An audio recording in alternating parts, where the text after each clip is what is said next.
House evictions. On the 3rd day of September 2024, I made a long journey to Cornwall, and further investigation revealed the police dog sign in the back of this BMW. Not sure who this person is. BMW, obviously. Hello there, you alright? I'm just passing by. Well, why are you videoing me? I'm documenting the whole scene, so basically I'm going to get some interviews in a minute as a report. Full scene for what? You got your ID? Nice one, mate. Yes. We're non-violent. It's non-violent direct action. What's your name? Your name ain't on there. I'll just confirm it with them and then I can delete the footage. It's not a problem. Well, confirm it with who? Obviously, it's an emotional day for you, and you're doing your best to tell and share your story. Yeah. Just because you've been doing it for years, I mean, it's common practice for you guys, but don't mean to say it's legal and lawful. Listen up, right? There's only 2 of us. I've just arrived late. I did actually sleep in the car, believe it or not. But I've been down the road trying to capture the bailiffs. Yeah. One of them told me to F off. Have a nice day. However, you were here. Did you capture anything? Well, I got here just as things were starting. I got a little bit of footage, yes, of the tail end of it, but our head honcho Toby seems to know more about this than most people with a studying, so we just come along, and today I came along to take a video of it because it's on my home patch, and I know what's been going on all over the country, and I wanted to see it firsthand for myself. Do you want to introduce yourself? I'm Dave Latey, I'm an ex-police officer, ex-CID, and I've been attending a lot of these upcountry repossessions and standing in the background to watch, and I've been quite horrified at what's been going on because it's not commensurate with British law. Would it be fair to say that as soon as you mention ex-police officer that a lot of people's backs get up? Absolutely, yeah. I noticed there was 4 cars containing 2 individuals in each car. There was another car, a BMW with a dog handler in it, and there was also a Mercedes Sprinter van which had 3 people in it, who then identified themselves as coming down from Manchester, and they was the locksmiths. So you got a total of 11, 12 people, but then the bailiff, when he was here, he said that there was only 2 of them. Now, you made an allegation there that there's more than 2 of them. Yes. You need proof now. However, I've got that proof. Yes. Watch the video. Brilliant. 1, 2, 3, 4, and this car shows signs that they are going to be occupying this property if they successfully repossess it. By the looks of the duvet in the back of this car, they appear to have made plans for sleeping in the property at some point. You're instructed by the court, and this is where the issue is, because there's been a massive miscarriage of justice at the court with Nicola. So with due process. what have you and Nicola done then to address this miscarriage of justice? Well, this is what's being done. Obviously, it's a civil matter, and it's being dealt with administratively because How? With applications, we're challenging the order.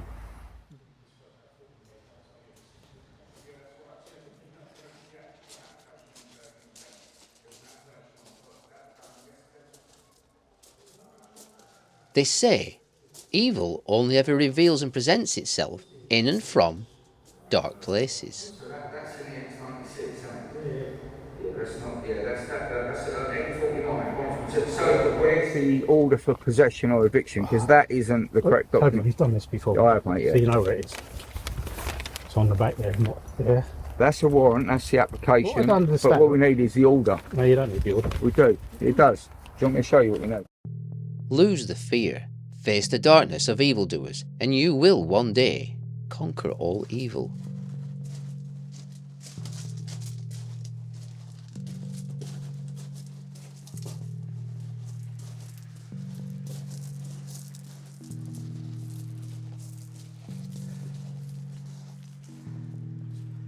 Wow.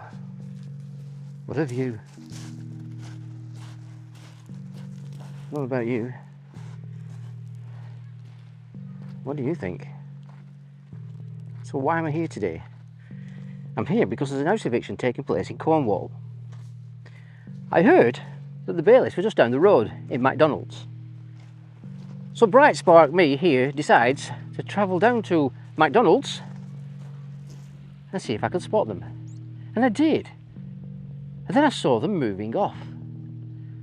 So I gave them a phone call to the house and said the bailiffs are on the move. And as I got in my car and tried to drive out, I got lost in the service station.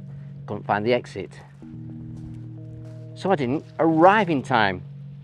Luckily for you, the viewer, and everybody who's interested in this kind of thing, John from Birmingham captured this. What paperwork have you got that you've been given to rely upon? I've got a warrant. Right, okay. Yeah. Have a look at that. You can have it, look at it, which is here. And you like wet signatures.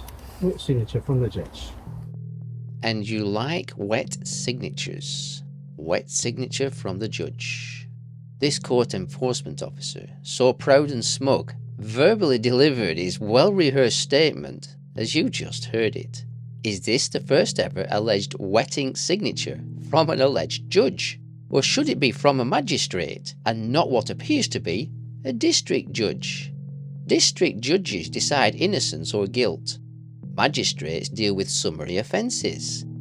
Is there a difference for civil jurisdiction matters? One may wonder, as the judge appears to have signed DJ Rahman. Is that District Judge Rahman? You may now reasonably wonder, and if so, is the judge acting outside their jurisdiction in this civil jurisdiction matter? There's a scheduled appointment for a eviction or possession of the property that's behind us for 9:30 this morning. A group of us have turned up to challenge and question and make sure that the bailiffs have got the correct documentation and paperwork that grants them authority to take the property. Bailiffs were spotted in the local area at McDonald's, got sent a picture, and there was some 6 which looked like thugs. One of them had a load of teeth missing, apparently, I was told. And we waited at the property, and 2 gentlemen appeared, and with no identification visually on the person. I had to ask them for it, and he was a county court bailiff, who is the guy that's named on the documentation, which is Lee Fosbury. You have just seen a snippet of what is about to be unravelled in this video. Let's now add the context and much more besides, taking it from when the bailiffs arrived. Like a system anyway. Yeah. I didn't know how to release it, so... Do you want us to go? Where do you want us to be? We're Bit mad, I know, but I'm just going to pray for us here because we've got unseen help. Okay? Yeah. The angelic realm, we are on the side of right and good, and they are not. Yeah. Okay, so I'm just going to ask and say, Lord, we're here, we're looking after this lovely person here, this homestead. We need your help, Father God. We need your angelic realm here, right this minute now. We need your help, Father. We want you to be with us now to stand against this evil that is ramping up. We want to stand against this in your name, Father God. And we say thank you that you're looking after us. Nobody here is going to be harmed, and everything here is going to be okay, and these people are going to go. In the name of Yeshua, so be it. Oh, that's... Hey, mate. Oh, Charge. Right. Hello, mate. My name's Toby. Right, Toby? Lee. Lee, all right. And they're all with you, Toby. I don't know who you are. All right, yeah, I'm a representative for the homeowner. Okay, well, if she comes and tells me you're the representative, I'll speak to you. She's over there. Nicola. Nick, do you want to tell him I'm the representative for you? Just confirm I'm representing you. Are you the bailiffs? Yeah, you know I am. I spoke to you last time on the doorstep. Oh, right. We had the chat about the parrots. Yeah. Toby's going to deal with everything for me. Oh, he won't be dealing with too much today, Toby. No, I'm feeling well, Ross. He won't deal with too much today. No, cool. Right. All right, so are you a county court bailiff? I'm a county court bailiff. Yeah. Have you got your ID? That's all, mate. Yes. We're non-violent. It's non-violent direct action. There you go, What's your name? Your name ain't on there. it is. They put me in Couldn't the see back. it. Oh, did I? Wait, I thought it was supposed to be plastic. You know, it's plastic, though. Yeah, you've been doing it a long time, haven't you? There you go. Lee Fosbury. There you okay, go. mate. Cool. Shitty picture, don't Yeah, laugh. no, that's all right.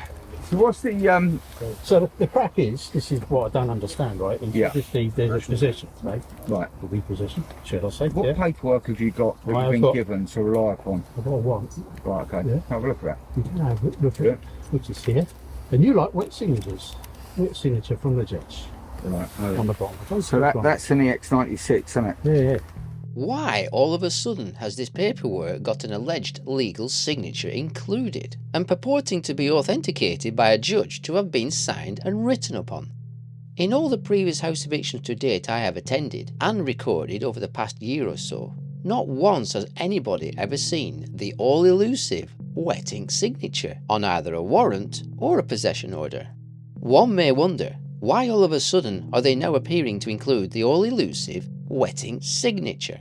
And it's worth noting, the court officer's knowledge of these house repossessions appears to have come from watching many of the recorded house evictions published on the BANAMAN YouTube channel prior to his arrival. But where's the order for possession or eviction? Because that isn't the correct document. He's done this before. I have, mate, yeah. So you know where it is. It's on the back there, not there. That's a warrant, that's the application. Well, I don't understand. But what we need is the order. No, you don't need the order. We do. It does. Do you want me to show you what we need? No, I know what I need, mate, because I've been doing this for years. Well, no, just because you've been doing it for years, I mean, it's common practice for you guys, but don't mean to say it's legal and lawful. Listen up, right? There's only two of us. Me and him, and obviously the representative, right?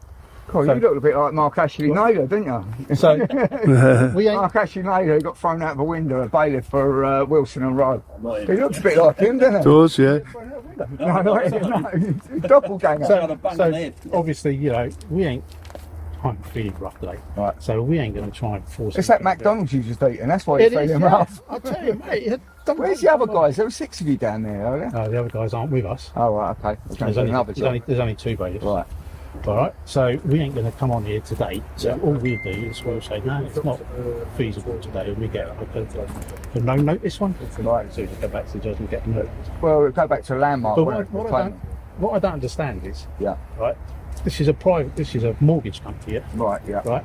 There's so much equity in this house, yeah, that the lady, Nicola, yeah, could go and buy the house with the equity she gets out. Because obviously, you know, they don't sell them by auction anymore. You have to give them the proper value.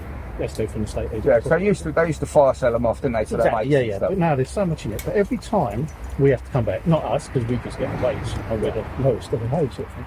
But every time a claimant sends back all their border uppers, or their security teams, or whatever else they send, eats into the equity that she's going to get back. Yeah. So, but the issue is, it goes before that, is because the issue is still outstanding in the court in relation to the disagreement with Nicola and the bank. Your about argument's with the court, isn't it? That's right, yeah. Do I look like a judge? No. You're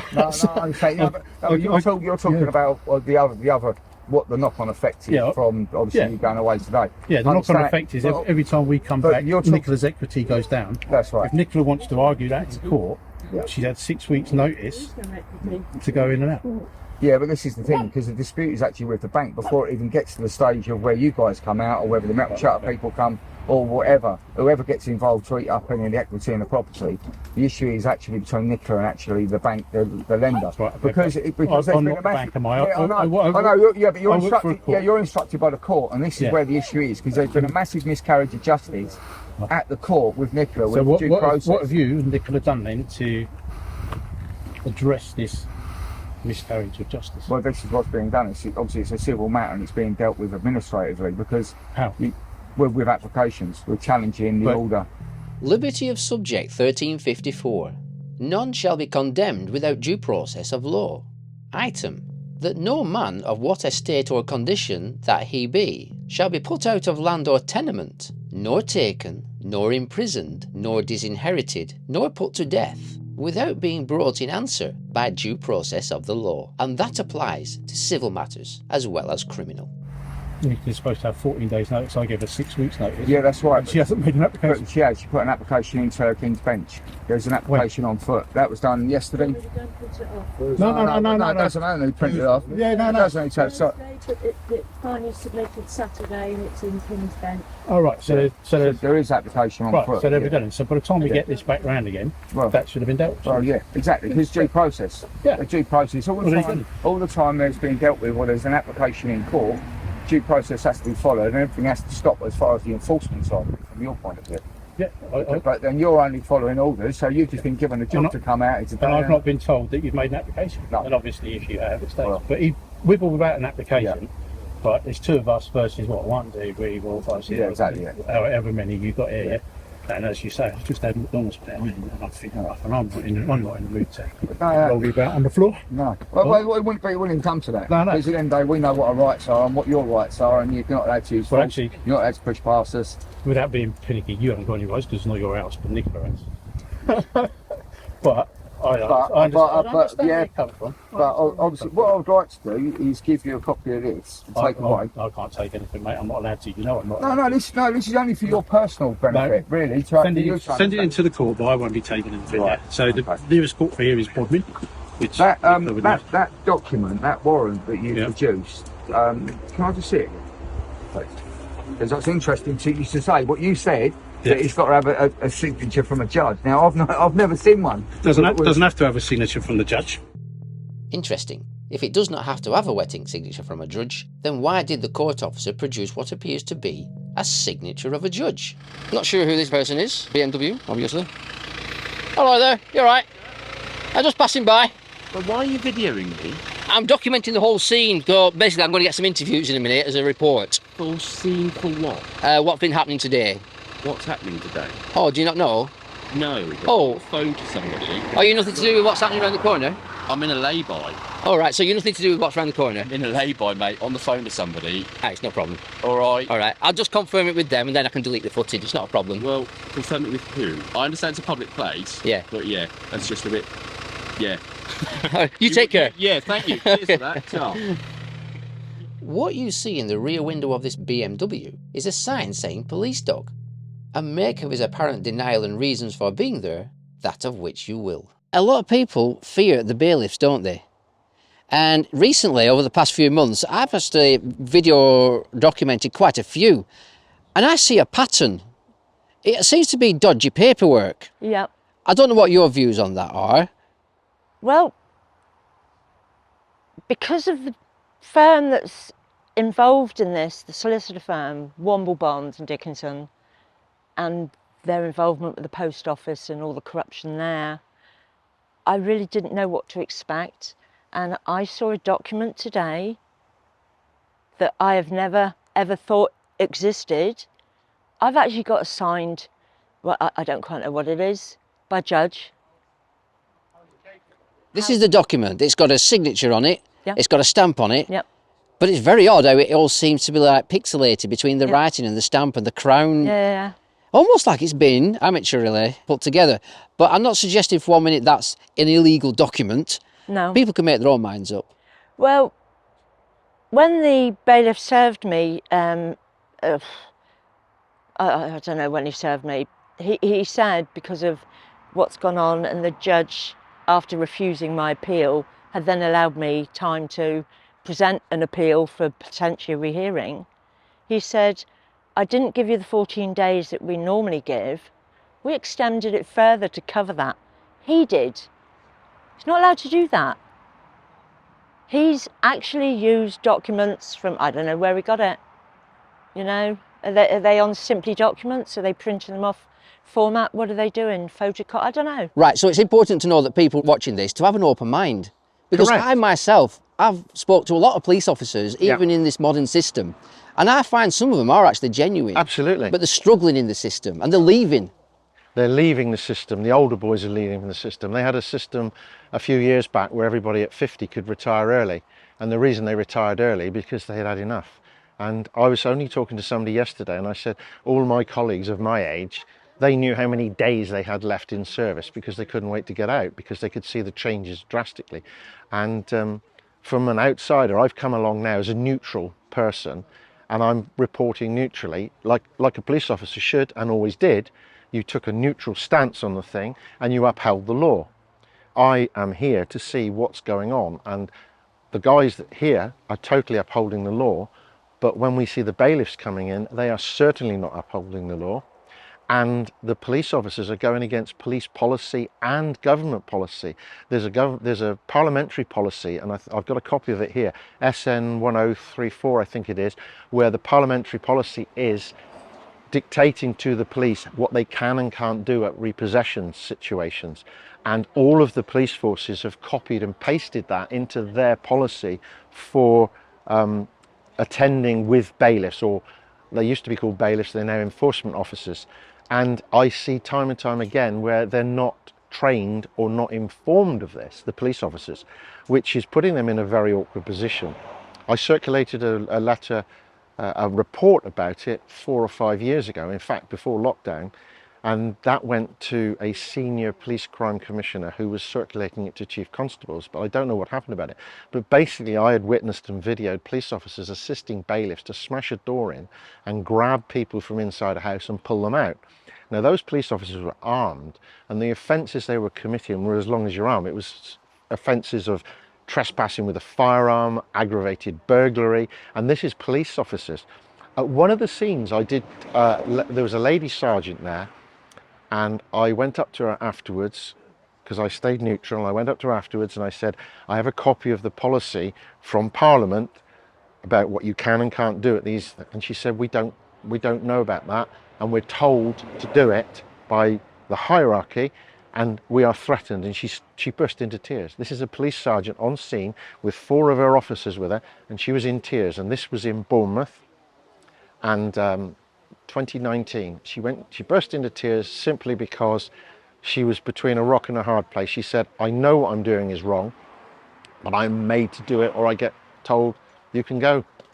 And she said, what can she do? What can she do? And she was clearly distressed about what she'd done. But she got on the radio to the head, to the control room, and she was told to do what she's told. I heard that on the control room. So I gave her a copy of this document, which she then took to her legal department. I don't know what happened. This is out of my area, so I didn't know what happened about that. But that's the sort of thing that's been going on. Now, I don't blame the police on the ground. They are doing what they're told to do, and they are not given the backup, the training that we had. It took 2 years to train me, 2 years and a lot of money to train me, and many courses. I don't see any of that happening now. I see basic courses, but not to deal with the specifics. And it's, as I say, it's more to deal with the policy that's being handed down from, some say government, some say WEF. That's your decision to, make your own mind up where these policies are coming from. But it does appear on the ground that these policies are being adhered to rather than policing, being a police constable. In the old days, a police constable's rank was second only to the monarch, and they were in the towns to look after the people, and they firstly sided with the people. And in the documents that I have here, and the documents that are, the Devon and Cornwall Police, for instance, have a policy on attending situations with bailiffs. And in that policy, it says the first person to be arrested if there's a breach of the peace must be the bailiff. And that is directly from the parliamentary paperwork. Wow. I noticed you've got a camera there yourself. Yes. Have you got a YouTube channel? I've got a YouTube channel which is quiet at the moment. I haven't posted anything. I am one for making sure I have evidence. Lots of people put stuff out there and then it's wrong and all. Interesting. It's great to get the evidence first, make sure it's lawful, not only legal but lawful, and make sure you have hard evidence of both sides independently, and then report. Very controversially, there's an ex-police officer, acting sergeant, who's left the police now, called Gary Waterman. Have you heard of him?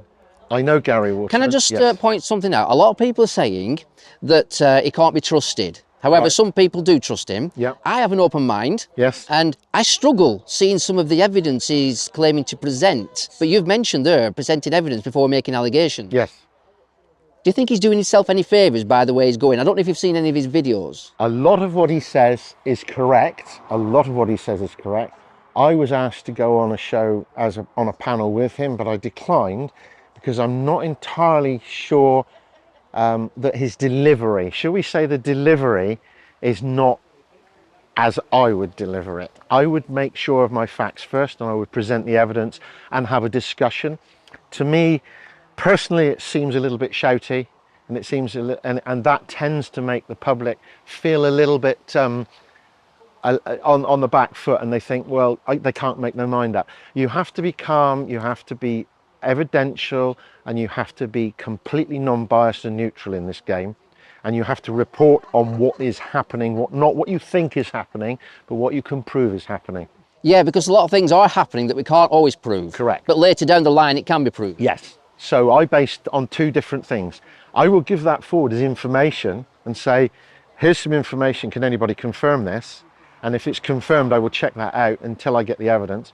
But if it's evidential, I don't mind saying this is what I think is happening.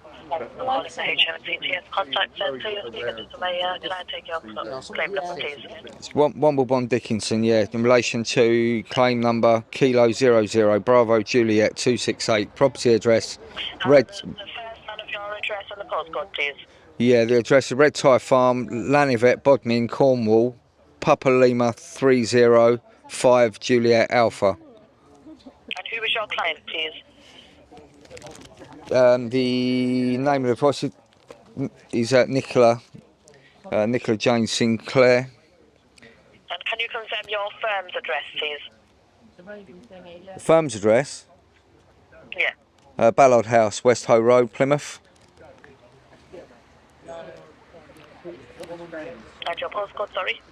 Yes, Papa Lima 1 3 Alpha Echo. Thank you, okay. How can I help? Now, we understand that the bailiffs have attended today for possession and they've stood down. We just wanted to get an update from what's happening your end. We wouldn't have any updates on our side as of yet if it was just today. So I think the eviction was around, what time is it today? What moment? It's supposed to be 9:30 a.m. Yeah, let me just double check what's on the appointment letter. 9:30. Has no one turned up, or did the bailiff turn up? Yeah, the bailiffs turned up, but then they said that they're going away because there was too many people there. Right. Okay. Yeah, well, see, I wouldn't have any update on that as of yet, you see. They wouldn't have the update come through on our system, but let me just check if there's anything I can try to get a hold of. Yeah, because this is the call centre, isn't it, in Leicester?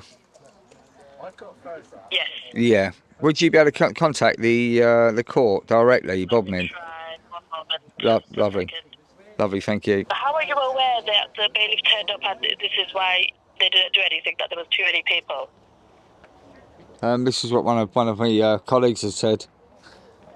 How has that person found out? Did you have a representative then at the eviction? No, I don't. Yeah, no, I don't know. It's just hearsay information. It's just hearsay information. That's why I'm contacting you to direct. Right. Okay, so it's not actual confirmed. It's just hearsay. It's not. That's right. Yeah, that's why I'm contacting you to direct to hear it from. Right. Okay. Well, I've got the court on the phone. They're going to be speaking to you, so I'll just transfer you through now. Okay. Lovely. Thank you.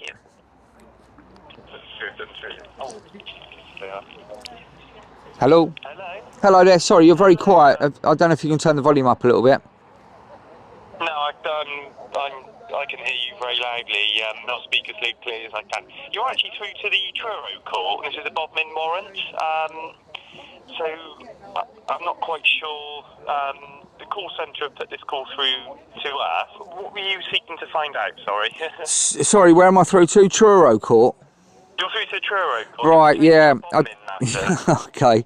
Yeah. No, I definitely specifically give the court case, claim number, and all the specifics. It was Bodmin. Okay. Yeah. We're just looking for an update, just a confirmation of the understandings that the bailiffs have stood down and they're going to go back to the court. I just to get a confirmed report. That was all. You wouldn't have conversed with us at Truro about it anyway, because it was going through the Bodmin court. So you'll need to wait for the bailiff to send their return out. Yeah. On that one. Alternatively, you can email the Bodmin court. Okay. Oh, thank you. Nice to meet you. Ask for them to see if they can get some Confirmation from the bailiff, which they can email to you if it's a paramount urgency. Sure. We're a different court office. I can't. I mean, he's out on the road though, the bailiff, so he probably won't be able to give you an immediate update. Did you have a representative present at the eviction appointment? I believe we're supposed to have one there. Yes. Just take a note of your name for reference, please. Yeah, it's Steve at the Truro court. Steve at Truro court. Okay, Steve. All right, lovely. Thanks for your help. Thanks very much. Cheers, Em. Cheers. Bye bye. He said to me they're not going to be proceeding due to the amount of people that was here. He said that there was only 2 of them that was in attendance. what he's basically stated is he's shown me the N49 warrant of eviction, which has got a total grand sum of £143.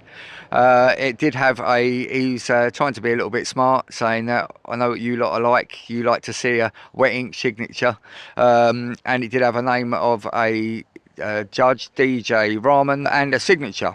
Whether we can qualify that was actually DJ Rahman that signed that and that's his name, or whether he has actually issued it or what is irrelevant, because he actually believes that warrant of possession grants him the authority to enforce and take possession of the property and of the land.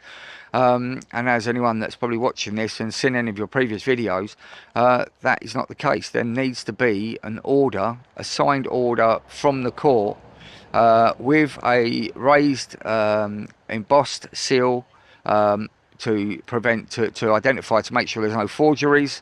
I showed him some of the documentation we've got. We've had this in several court cases before where Mr. White, as he's affectionately known by the gentleman at the side of you there, by the Crown Service themselves, in his court case, it was identified, all of that documentation, the M49, the X96, all the paperwork that the bailiffs turn up with, is what was produced in his court case and many other court cases that have been in when it gets into the criminal court, where the judge has to be satisfied that all of the documentation is correct and present, and the documentation that they produce is the same documentation they've tried presenting today, and that doesn't grant them any authority to take possession of the property. So again, it's just down to bailiffs being misinformed by their superiors that they believe that they can come and take properties with toilet paper. I've heard that there's an ex-police officer over there, so I'm going to try and get an interview with him. Okay. That's yeah, Dave Latey, he's been fighting the system for quite some time, and he's got an awful lot of knowledge from the other side. I know you're not a police officer now. No. When did you leave the police? Oh, it was 20 years ago. 20 years ago. Has it changed, the policing? Drastically. How would you describe it as changed? It's gone from being constables, which were answerable to the people and the public and supported the community, to now officers, which are policy officers, which carry out the policy of the government. There's a massive difference. House repossessions. Is there much of this happening in Cornwall? 100%, but we just don't know about it. I set up my group from your link, from Mr. Naylor's little shindig, you know, the smash and grab, and I followed it because I knew that I was in trouble and I knew that I needed help, and I contacted Rapid Response on Telegram and the peace officers, and I set up groups on there to try and bring together a group of people here, like now, not just for the block, but when they attempt to come back, because they are using warrants that are not legal, they're drilling locks, they're using locksmiths that are not allowed to break locks. It's peaceful entry, you know. It's how do you deal with that? You end up barricading yourself in your home to wake up to somebody drilling your locks. How do you stop them? We need to set something up good and hard down here so I can make a phone call. There's somebody at my door. Help. That's what we want. So come on, Cornwall, let's get this going. We're very vulnerable, but you know, I'm the first on the line. Didn't realise it was going to be me that was going to produce the document with a judge on it. God knows what that is. I've got to have it confirmed. Toby presented them with a lawful argument, a lawful, reasonable and well-delivered argument, and saying this is not correct paperwork, and also there is currently an application in for a stay, or an application on an appeal which went in the paperwork which the bailiff wasn't aware of, so I think he used that as an excuse to back off. This was one of the more reasonable ones I've seen. Usually they don't care about the paperwork. We've actually told, I've got 4 warrants at home, and if you put them on a computer screen and you flick between them, the court stamp doesn't move. And if you look closely, the typing of the warrant is over the court stamp. So what the bailiffs or whoever, what somebody in that pipeline has done has got a copy, a blank copy of a court seal, photocopied it numbers of times and typed up their own warrants. Uttering, criminal offence. Uttering forgery. a false instrument. Yeah. Uttering is a criminal offence and is written in legislation under the Forgery Act 1913, Section 6, and also referred to in the Fraud Act 2006. There is lots of legislation to protect the people, but the police don't want to reference it as a crime. The fact that the police don't record it as a crime when the people report it to them is also deemed a criminal offence under the Criminal Justice and Courts Act 2015, Section 26. Police officers can receive up to 14 years imprisonment, a fine, or both for failing to provide the service they are paid to do. Not a lot of police officers know about the Criminal Justice and Courts Act 2015, Section 26. And if they knew about it, would their conduct in public office be any different? Yeah. What's interesting is the police don't seem to investigate these alleged fraudulent documents. I don't know how you deal with that. I don't know how you deal with that. Apparently there's something called action fraud. I've heard somebody call it actionless fraud, which seems fitting in many cases. However, it does seem very dodgy. There is nothing. And the firm that I'm dealing with, to use an international law firm that represented the post office with all the error codes that they denied on disclosure, and look what they did there. And that is the firm I'm dealing with. This is a bulk standard. Everyday repossession. Why the need for that firm? How are they still in business after what happened with the Royal Mail? God knows. People of Cornwall. Yeah. Maybe a slow awakening, as they say. Yeah. But maybe if they see this video and what's happening here, they might start a community, a rapid response. Maybe. Perhaps. I wouldn't encourage anything, but I'm just an observer. But, you know, if they do, it may be a good thing, yeah. So if people join rapid response, they can learn from other people's experiences. Yeah, they don't have to join. They can just observe, watch your BANAMAN videos. I mean, that's very informative. I've been watching them as well, and it's and what you're saying is correct. And obviously you do check out your legalities and your lawfulness before you put it out there.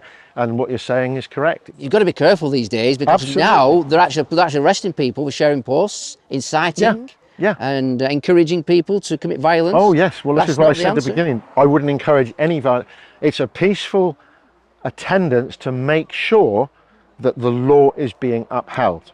And that is all it is. And that's all it takes, really, isn't And that's it? all it takes. Today's an If example. everybody behind, if the bailiffs were acting according to the law, these people wouldn't be here, because they wouldn't have a reason to be here, and they wouldn't be able to justify being here, put it that way. I made a mistake by not making an application and putting in something. I went into that courtroom on my own, and I was a victim, and they annihilated me. And I've not had any defence. They don't even know what my case is, and they've gone from a possession order to an eviction. I've not even jumped in. There's nothing with me on it. I've got application with King's Bench at the moment for an emergency injunction.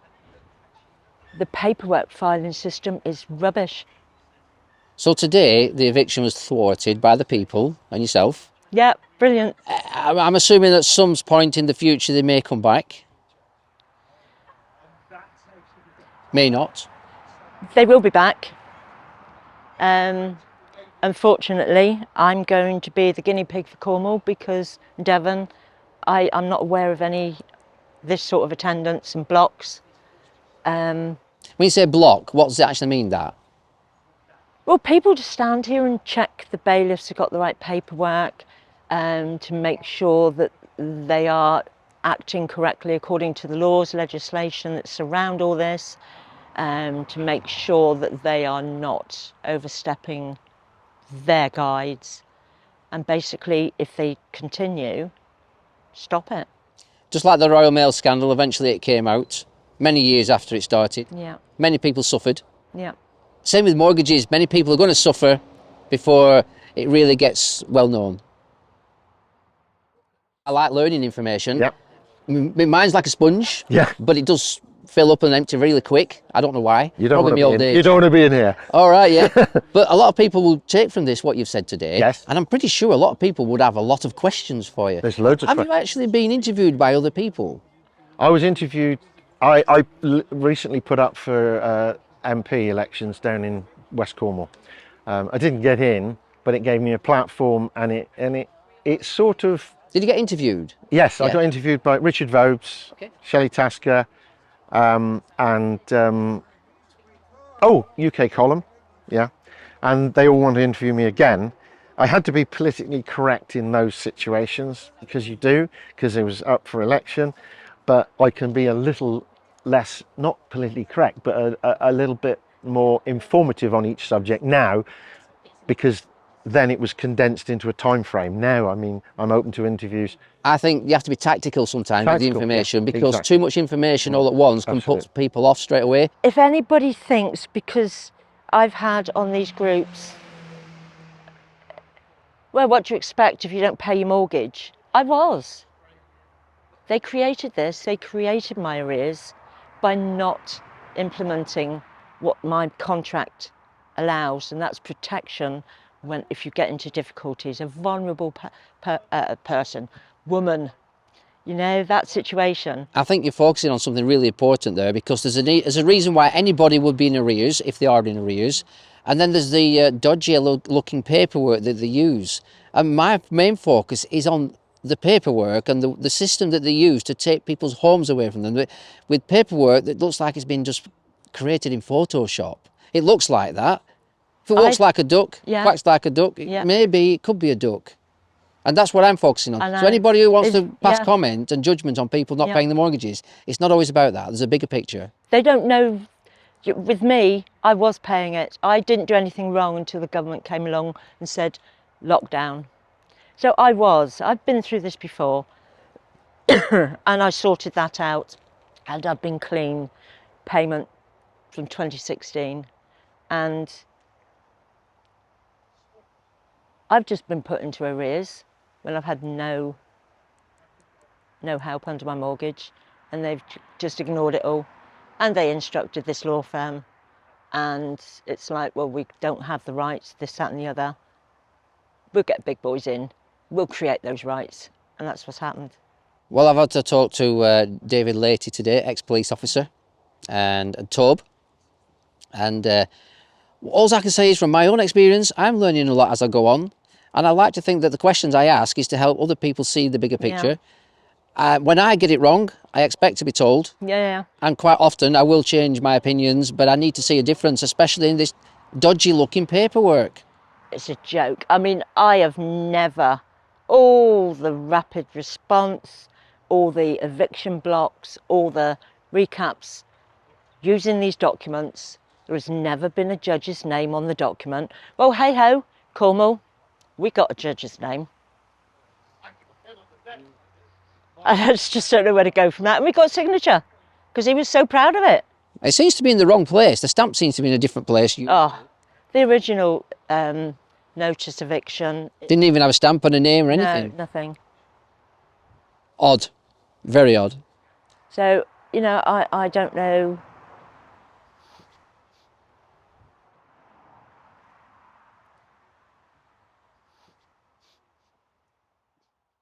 Rapid response. When did you first hear about it? When it first started. You know, I don't even know when it first started. When did it first start? Well, it just sort of came together. Rapid response came I'm aware that it might have been about just over a year ago. I could be wrong. There's always been people responding to house evictions. Yes, there's been people responding since, well, as I say, I was in Bournemouth for a meeting up there. We were up there to watch a premiere, and we heard of one of these things going on. So I took my camera along just out of interest, and I stood back with a zoom lens to watch what was going on. And then afterwards, that was where I went and spoke to the police lady and just had a discussion with her to say, you know, do you actually know what you're doing is wrong? And she admitted she did. And it was from then on that I went to a few more and videoed, and just to see what was going on. And then I got, and I realised there were groups of people. But it seems that somebody's organised a rapid response team now that has got them together to come down. And I think as long as there's no violence and there's no breaking of the law, I don't think it's a bad thing, because what I'm finding is, as I said before, the police and the bailiffs in particular attending are totally unaware of the law. They're totally unaware of the paperwork that's required, because just having a possession paperwork doesn't mean you can evict. You need an eviction order as well. And because they're not quite sure of the law, they either make up or believe what they're doing is correct. And that tends to lead to confrontation. And it's by observing these things that we can pick up. And that's how I found all the paperwork on what the government has said you can and can't do and what should happen.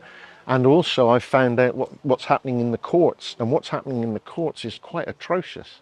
There are things happening in the courts where judges, I would say, are being misled by the legal profession at various levels. I've experienced it myself, and I've been to court, the High Court in London half a dozen times, the High Court in Manchester twice, and county courts all over, as a Mackenzie friend, and also on my own defence as well. And I've learnt, and I'm saying this is what I like to do. I like to gather the evidence, and what I'm seeing is obfuscation of documents, redaction of facts, so when it's presented to the court is not quite as it should be. And that has a knock-on effect, ends up in a repossession warrant, ends up in a situation like this, whereas if there was strict adherence to CPR and civil procedure rules and criminal procedure rules, because a lot of these things are happening in a criminal. I've seen forged documents. I've submitted forged documents. My signature's been forged. That's been ignored by the court. I've seen 4 forged warrants for a repossession that took place twice in Kent, and I've submitted those forged warrants to the crime commissioner of that area. Nothing's happened. It seems to be a one-way thing. We complain in, but there's no feedback. Why do you think they're not really taking these matters seriously, the CPS? Because it's an either way offence, fraud, isn't it? Am I right in saying fraud is an either way offence? Yeah. Yeah, so the CPS can get involved. They should get involved. Fraud is a criminal offence, that's it, fraud. People say, oh, there's civil fraud and criminal fraud, but there has to be mens rea and actus reus. So once you have the mens rea, that's the planning of the mindset, that's the mind that I'm going to commit that crime. And then the actus reus is the actual physical act of going ahead and doing it. With the exception of conspiracy, you can plan it and not carry it out. But with the exception of conspiracy, you need mens rea and actus reus. And I see that all the time. And to prove fraud, is it hard to prove fraud? I think not. I have got many, many, many cases of fraud. But what's happened is, this is my personal opinion, all right? And this is what I think has happened. To eliminate fraud, they've created action fraud. Now, there was and anything with the word fraud in it, it's the F word, it gets diverted to action fraud. Now, only 1% of what goes to action fraud gets investigated, and only 1% of that gets convicted. So you've got a fantastic chance of getting away with fraud in this country.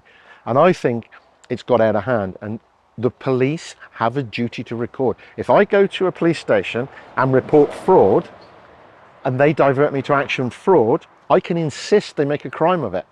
Because the Home Office counting rules state that a police officer must record a crime reported to them unless they can prove irrefutably it did not happen. And also, you can remain anonymous and report it anonymously, and they still must crime it. But the problem with doing that is they would have a lot of undetected crimes. Wow, you're full of information. You've got inside information, obviously old style information, but technically speaking, that old style information should still be current. It is current. That is totally current. It doesn't seem to be showing that way. No, the Home Office counting rules are current. They were updated last year, but they are current. And it says they must record it. There is a caveat for national security or something like that, but the general thing is they must record it unless they can prove irrefutably it did not take place. So if I go there and I say I was assaulted here today, and they say, well, you know, you shouldn't have been there, or whatever, it doesn't matter what, they must record it and investigate it. Yeah, they tend to blame people for being there, don't they? Yeah. You know, you can be anywhere you want in a public place. And just because you're a victim, Yep. they try and turn it round on them. And they turn it round on them. And I think it's, as I say, my personal opinion, lack of training, lack of knowledge, lack of experience. And let's face it, most of the police officers coming in are youngsters. They come in with the right intentions, but I think they just get sidetracked into, this is the way we do it, this is the way we've always done it, blah, blah, blah. But that's not lawful. Do you think then the police need retraining, or maybe run another police force alongside them and eventually possibly replace them with something more efficient? Well, there are decent police officers around, as you say, a lot of decent ones, but their hands are tied. What we need is out with the old, in with the new?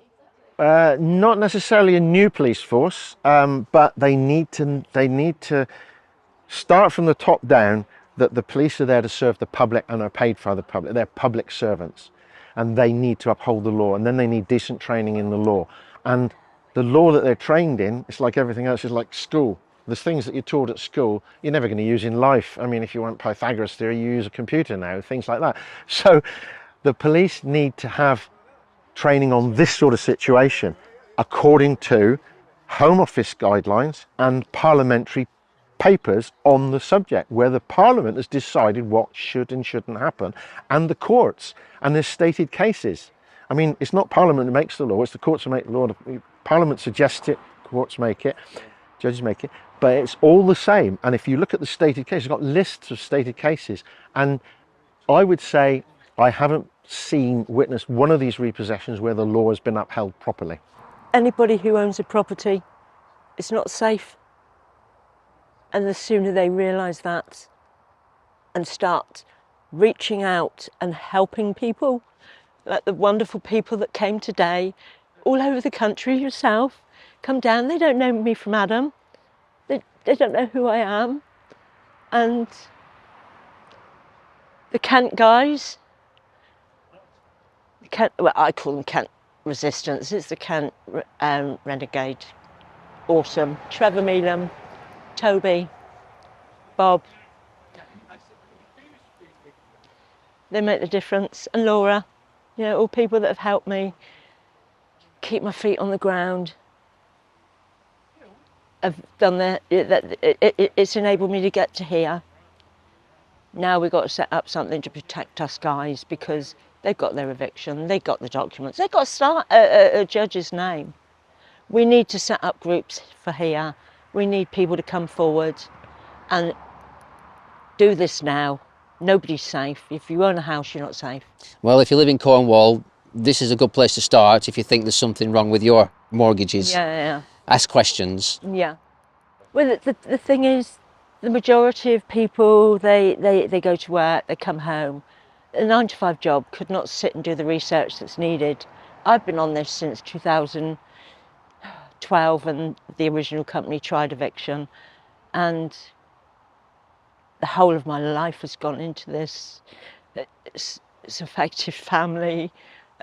I don't have a life, and people that are 9-to-5 would never be able to even put themselves in the situation I have with the evidence to support it.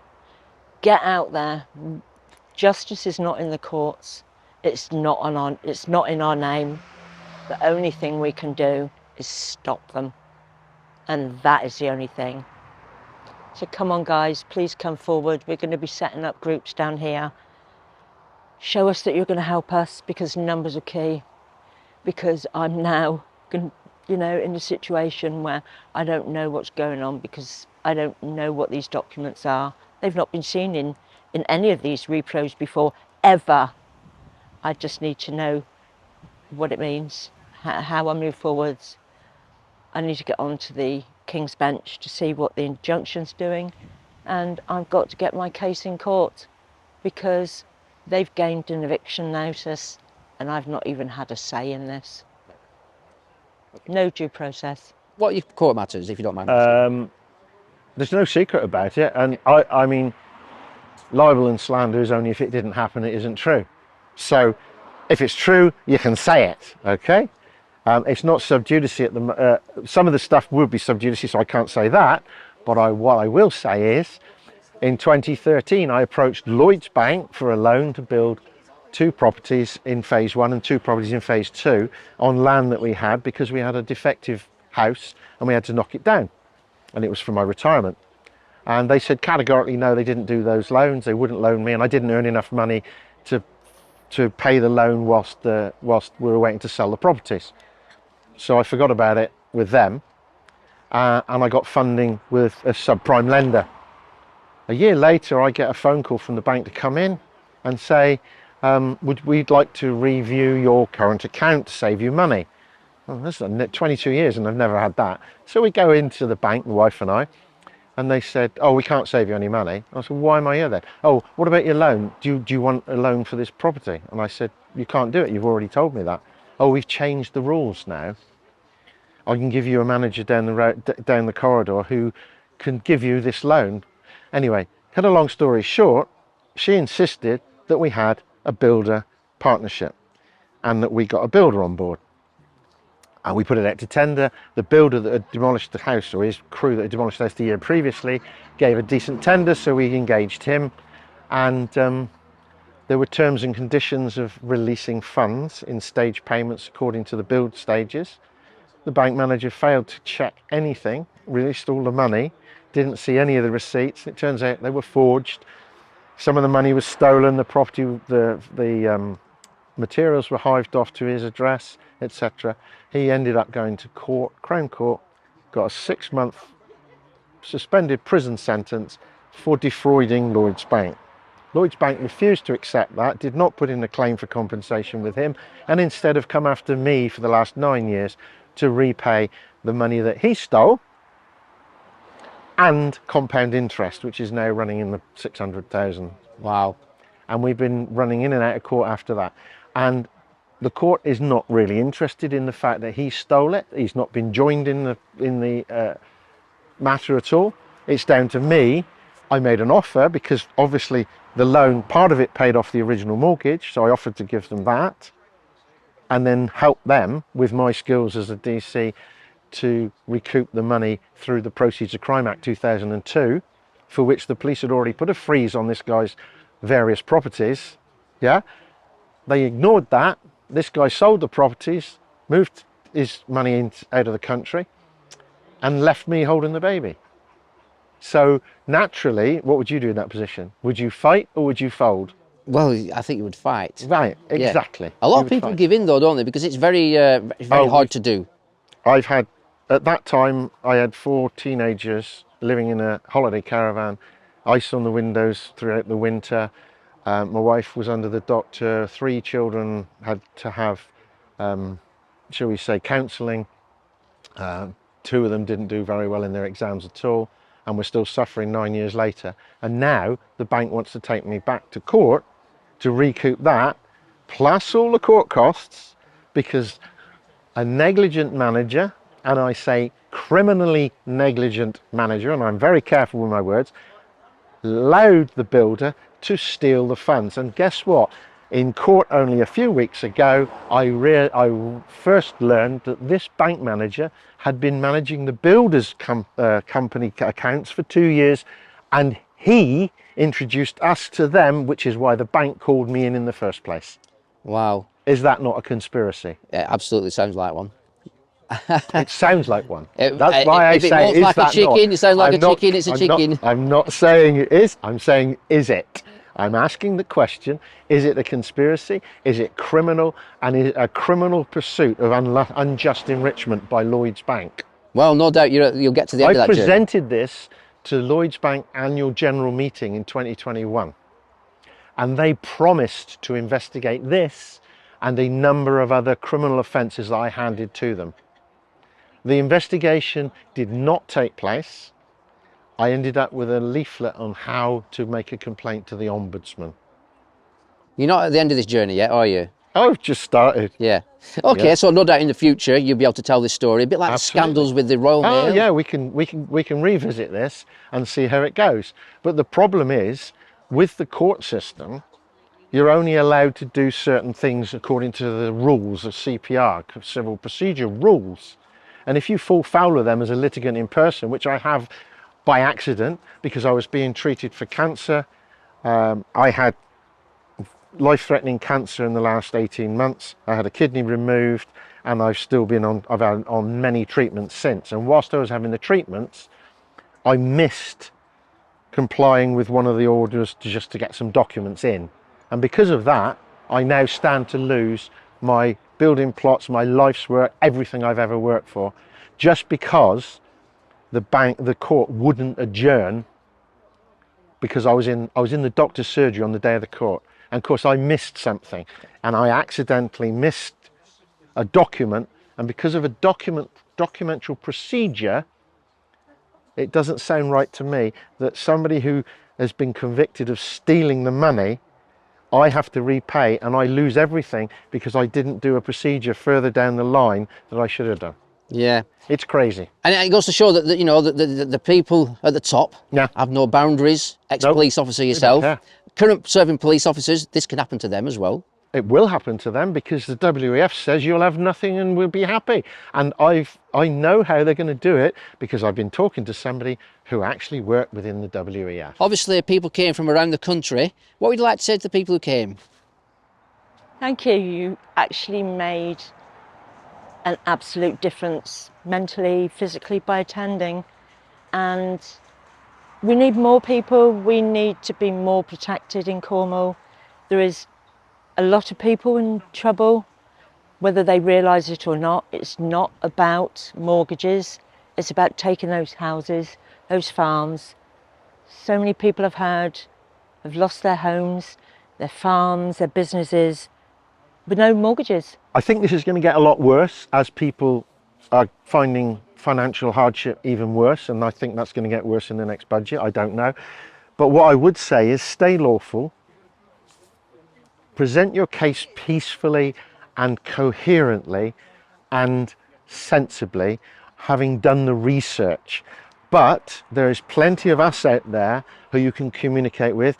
The government, the documents I've downloaded today to give to the bailiffs, they are from the government's own website. So if it's from the government's website, legitimate, you know exactly where you are, you know what's right and what's wrong, and the police force copy and paste that into their policies. It's all out there, you've just got to do your own research. And I would say, don't react, be proactive in such a way as become informed. Knowledge is power, and you just need to be knowledgeable. And to be fair, if you're knowledgeable, when you go to court and the judge knows that you know the law, it tends to go a little bit more straight. But if you're out of your depth, and you show you're out of your depth with the police, with any authority, if you show you're out of your depth and you don't know what you're talking about, you're going to lose. You need to know. And if you are wrong, like I do, if I'm wrong, the first thing I do, hands up, apologise, walk away. If you're wrong, you're wrong. I agree. But if you're not wrong, stand your ground peacefully, stand your ground and present the evidence to show how you are right. Don't be scared, lose your fear. If anyone's facing any eviction or threats of eviction, then get in contact with your local rapid response or local community areas, your local social community groups, because people will come together. There's a lot of people come from different parts of the country again today, and it was sufficient enough for them to only send 2 people down the drive as opposed to the 8 thugs that was loitering about eating McDonald's this morning.